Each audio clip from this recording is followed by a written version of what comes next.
Well, good morning, everyone. My name is MightyStream, and today I'm going to do a few of the bullets under step one of the Narcotics Anonymous Step Working Guide with you.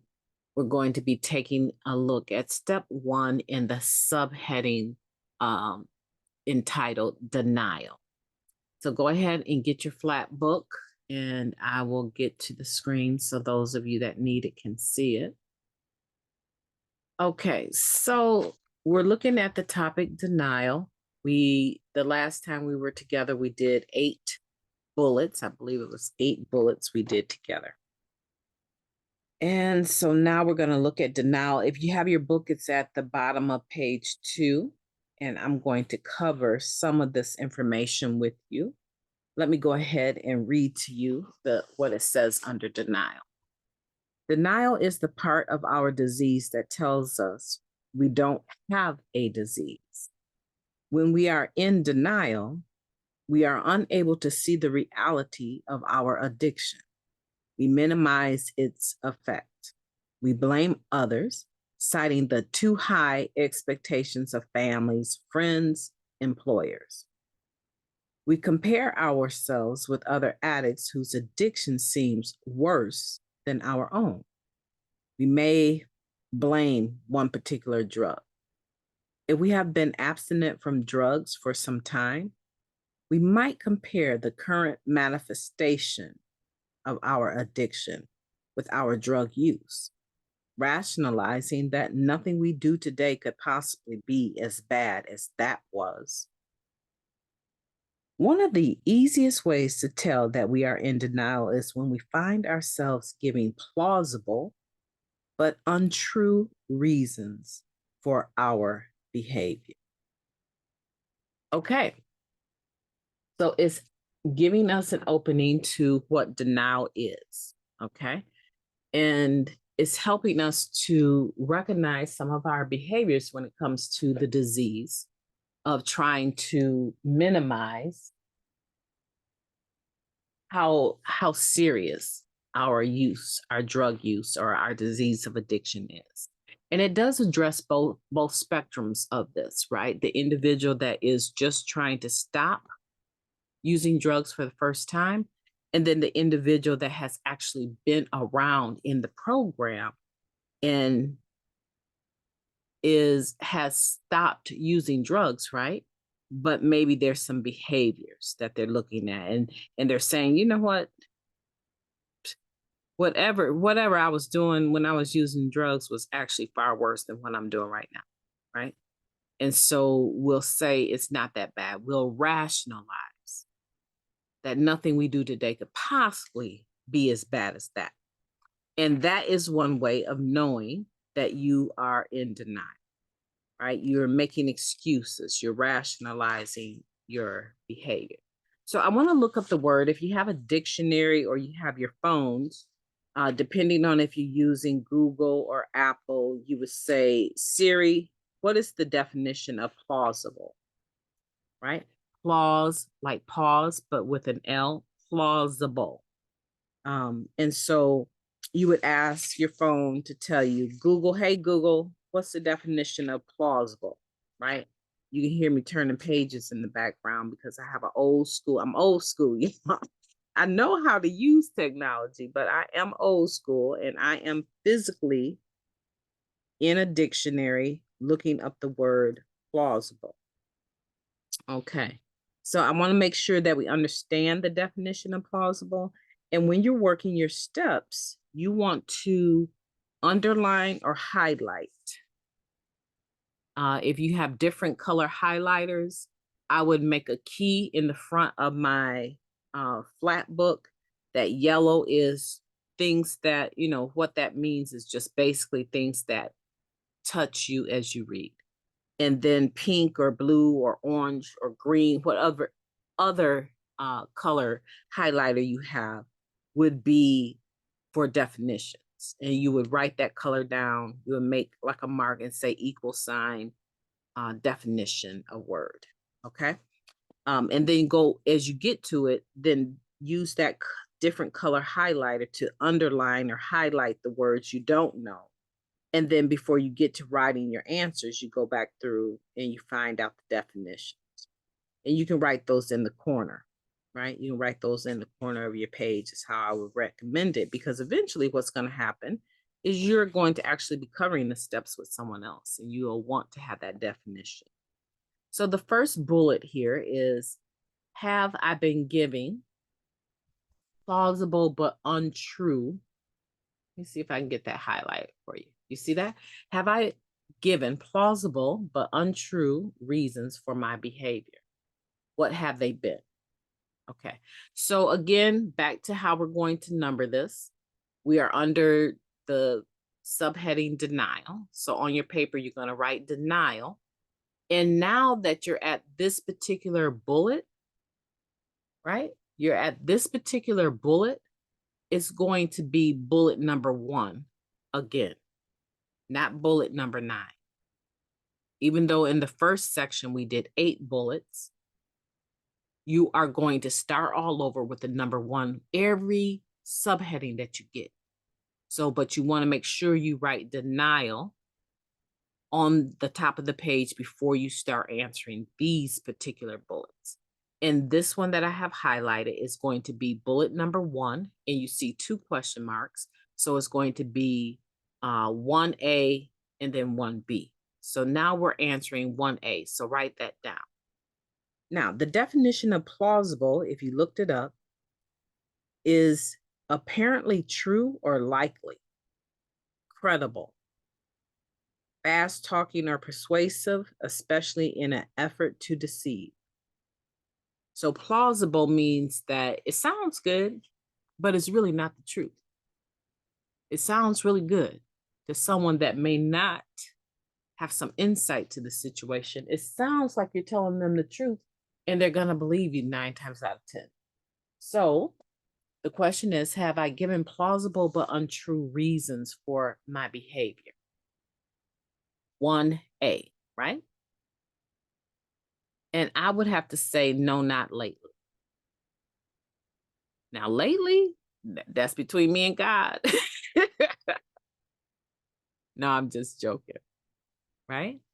I would say in regards to finances is where this gets sketchy for me, because I have a obsession with a certain color called pink, and I have an obsession with a certain print called leopard, right? And so anything that I see that has a leopard print that does not look cheap, I want to own it, right? Anything that is the color of chalk, or what we would call like a dusty rose or mauve, I want to own it. Okay. So I will say to myself, oh, I don't have that. I need that in my wardrobe. That would really look nice with such and such. And my husband might say, when did you get this? It still has a tag on it. It's back here in the closet and you haven't even, how long? What is this? You got like 3 whole outfits in leopard and I've never even seen it. How long have you had this? Oh, baby, I brought that when we got our tax money, right? It sounds true that I would have used some extra income to get that, our income tax return. I didn't take anything out of our budget. It sounds true, like it's possible, but it's an attempt to deceive. It's not the truth. Not only did I just recently buy it, I'm continuing to buy the leopard and the pink stuff, right? And I'm shoving it way back because I want it to look like it's been sitting there for so long. Does that help you? Have I given plausible but untrue reasons for my behavior? Yeah. I didn't have that type of blouse. I needed something that dropped on the shoulders. And so I just needed to get it. And for men, it might be something else, right? It might be a tool. You just needed another drill bit. You just needed some more drill bits, right? And you have tons of them already. You just needed one more nail gun and you have tons already. You just needed one more saw and you just needed some more rims, even though every vehicle you have already has new rims. You just want to make sure you're ready for the summer because you want to have some new rims, right? So the answer is, have I given plausible but untrue reasons for my behavior? That's a yes or no. I went further than that, right? So let me back up. That is a closed-ended question. That is a yes or no. But then the piece that I've given you about why I needed the pink and the leopard, that's going to be 1B. What have they been? And then you list that. And you tell the truth, however long it is or short it is. There's one thing we say, you can never write too much on your steps, okay? But if you're going to write a lot, I would suggest you use this format that I've given you, right? So we're under denial 1A and 1B. 1A is a yes or no. 1B is your response, like an example of what they've been, okay? And you should have something. Most of us do have something that we've lied by omission or only told half the truth, or we made it seem like the reason why we did something was something else that we thought was socially acceptable, when in reality, we were just trying to manipulate so that we could get one more, okay? Now, let's move on to the next bullet. It's gonna be under denial 2, and you see 2 question marks, so you're going to have 2A and 2B. Let's read it together. Have I compulsively acted on an obsession and then acted as if I actually planned to act that way? When were those times? So in 2A, it's a 2-part question, right? Have I compulsively acted on an obsession? Yes or no? I would say yes. And then acted as if I actually planned to act that way. Yes and yes. You see that? It's not even that involved. 2A is a 2-part question, and I would just write yes or no, comma, yes or no. And then now 2B, when were those times? I would write 2B, and some of 2B is going to be similar to 1B, right? When were those times? Yeah, so I don't know. My example is the shopping situation. But what happens is that we get embarrassed that we acted out. Remember the other question up above, up here, like I'm gonna show you this question so that you can see how similar they are, okay? Let's go back to the page we were on, and I'm going up here to the first section, and I'm gonna show you the question that is similar and why it's connected now. This question right here, which would have been question number 4, right? Bullet number 4. When a thought occurs to me, do I immediately act on it without considering the consequences? In what other ways do I behave compulsive? Okay. Very similar, because it's asking you, do you do things compulsively? You obsess, we understand, you understand that now, but compulsivity, do you actually act compulsively? Like you do things without being impacted by what the consequences could be. All right? Because now here we are in denial, bullet number 2. Have I compulsively acted on an obsession? It's the same type of question. And they're leading you somewhere. They're asking you now, okay, up there in the first section, the disease of addiction. Now let's go a little bit deeper because they want to make plain to you that this is obsession and compulsion and how it is so insidious, deceitful, how it moves and flows in your life, sometimes without you even being aware that you're in the middle of it until it's time to pay the consequences. Right? I don't know why I did that. I can't believe I did that. I didn't even think about the consequences. I didn't even think. I just started running off at the mouth, or I just did what I didn't, whatever it is. Here you're going to answer that. Have I compulsively acted on an obsession? Yes. And then acted as if I actually planned to act that way? Yes. And now at 2B, when were those times? And it's going to be similar to the question up above, which was bullet number 4 under disease of addiction. Now, how have I blamed other people for my behavior? Oh my goodness. This question here is intense because we all have blamed other people for our behavior. Well, I got tired of him talking to me like that, so I just went shopping. I was like, okay, fine. You need to change how you treat me and not make me feel such and such a way, and I won't do such and such. So what is that? I wouldn't get high.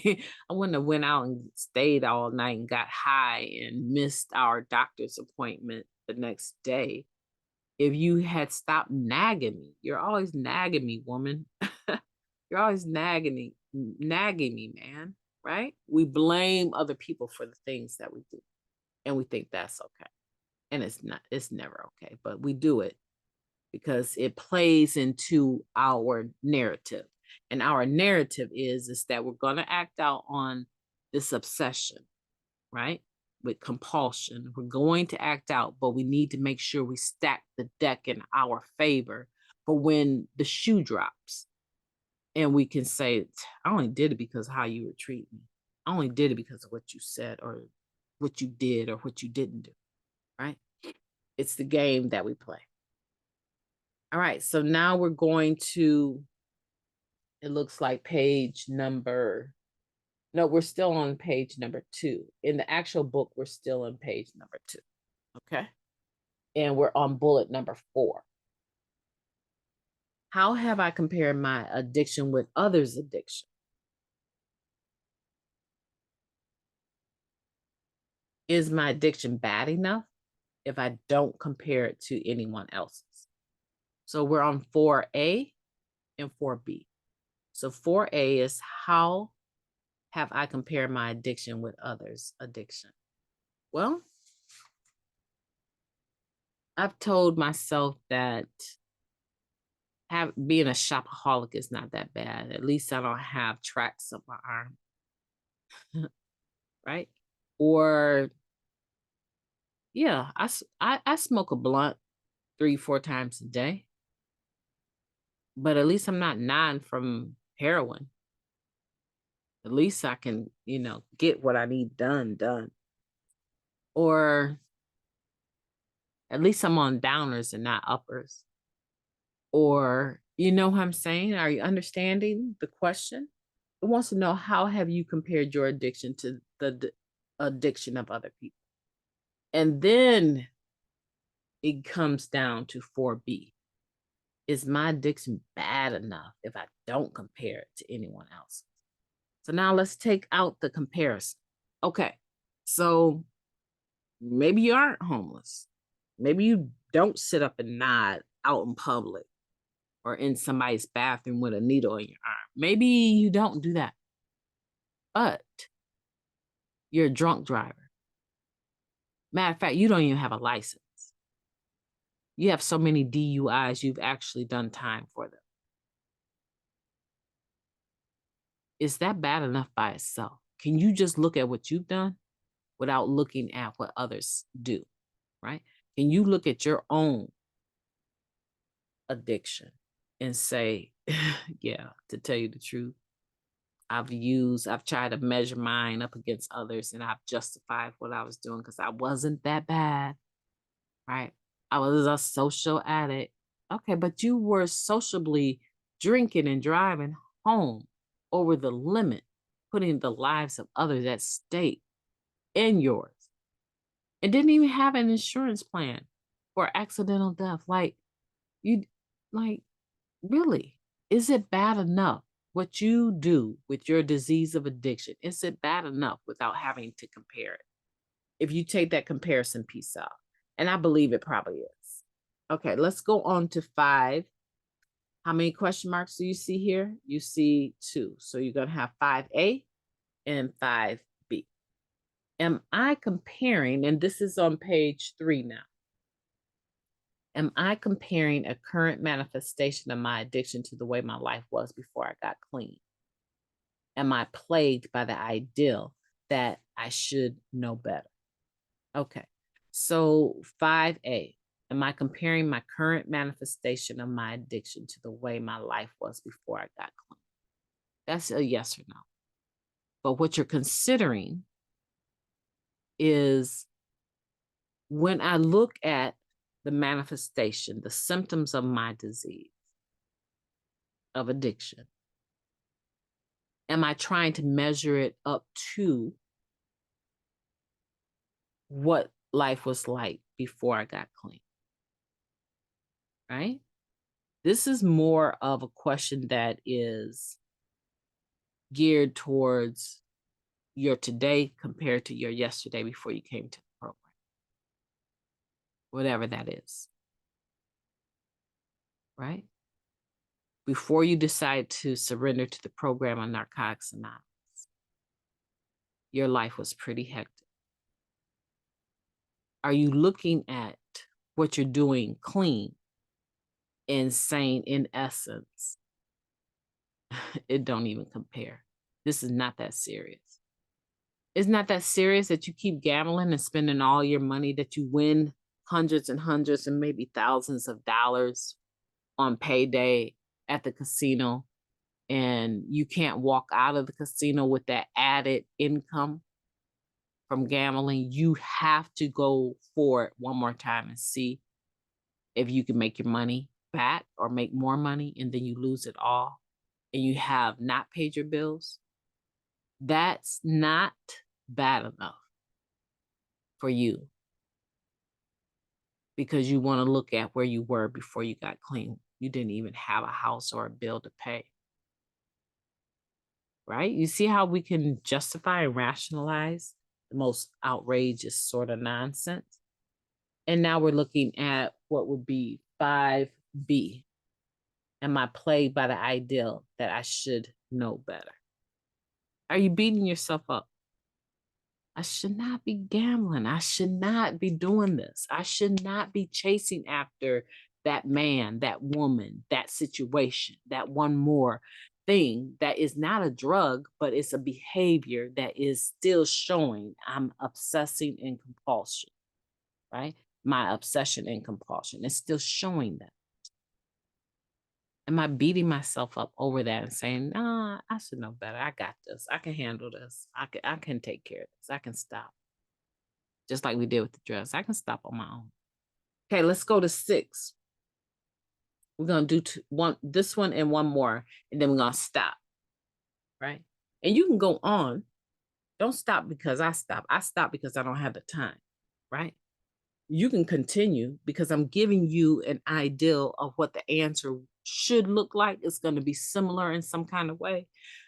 And as you get used to doing step work, you will find that you may not even have to come back, but it'll be available for you to come back and listen to the podcast, because you'll be like, I wonder what I did. Am I in the ballpark of answering this? Right? So we're looking at number 6. And let's see, it has one question. So it's going to just be number 6, bullet number 6 under denial. Have I been thinking that I have enough information about addiction and recovery to get my behavior under control before it gets out of hand? That is, to me, it's so easy. It's a yes or no. That's a closed-ended question. An open-ended question is, a question that leads you into saying more.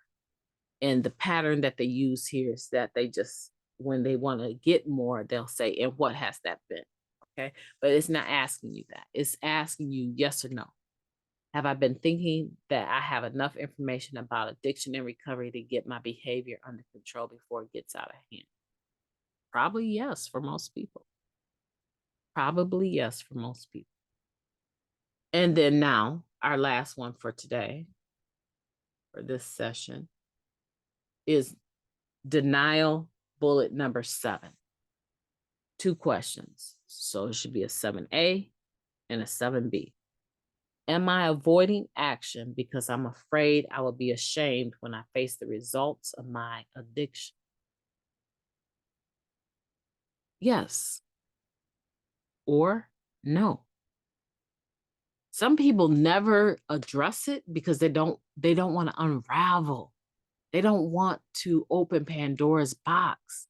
Like, I think that if I never look at it, it won't be there. But in reality, it's not only there, but it's growing strength and muscle to push you into guilt, shame, embarrassment, degradation, isolation, alienation. Uh, it's pushing you into the destructive power part of the disease, right? By you ignoring it. So, am I avoiding action because I'm afraid I will be ashamed when I face the results of my action? Most people that continue to use or go back are going back in shame and guilt. It's easier for me to stay high than to accept the fact that I abandoned my kids. It's easier for me to stay high than it is for me to accept the fact that I was using so bad I didn't even know my mother or father had died, and they were buried long before I even found out. And I did not make the funeral because I was too high, or I lost so many jobs. I lost my family's house because of my gambling habit. Are you avoiding taking positive action because you're afraid that you will be ashamed when you face the results of your addiction? Yes or no? Yes or no? 7A is a yes or no. Am I avoiding action because I'm worried about what others will think? What are they going to think if I do go into treatment for gambling?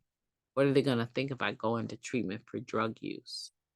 What are they going to think? What are the people on my job or in my life going to think if I say I need to take some time out and get me back to me and get some help? Is that going to be a confirmation to them that I'm a loser? I've been lying about how bad it's been. So when the truth comes out and my wife or significant other figures out we don't have any money in the bank, what's that going to be like? We're projecting, right? The future. And as we project the future, we get moved into a corner that we can't get out of clean. We back ourselves up into a corner that we can't get out of clean. And then that's it. The next time I do this, we will move on to hitting bottom, despair, and isolation. And maybe you'll go on. It's only a few questions in there. So maybe you'll go on and do it yourself. Feel free to, right? It's only what, 1, 2, 3, 3 bullets. So you're going to write hitting bottom, despair, isolation, 1, 2, and then 3 has 1, 2, 3, 4. I think I see like 4 question marks in the 3rd bullet underneath that subheading. My name is MightyStream. I hope you've enjoyed this coverage today of the denial section of step 1. And I know you can do it. I know you're excited about being able to get into your step work. I've gotten so much feedback already, and I know that it's deeply needed. And it is service, doing the right thing for the right reasons, which is to help people to come through this post-pandemic period and not be pressed about people not being willing to commit to you to be your sponsor, but to get your work done with someone that has a working knowledge of the 12 steps and the 12 traditions and concepts. So let's get it. Let's have fun. Go buy yourself a beautiful notebook, get your different color highlighters, get your pens ready, get your dictionary ready, have your literature ready, because there'll be times I'll go back to other pieces of literature to work it in so you understand what the connectedness is, okay? I know you can do it. I believe in you. Have a beautiful day on purpose. Talk to you soon.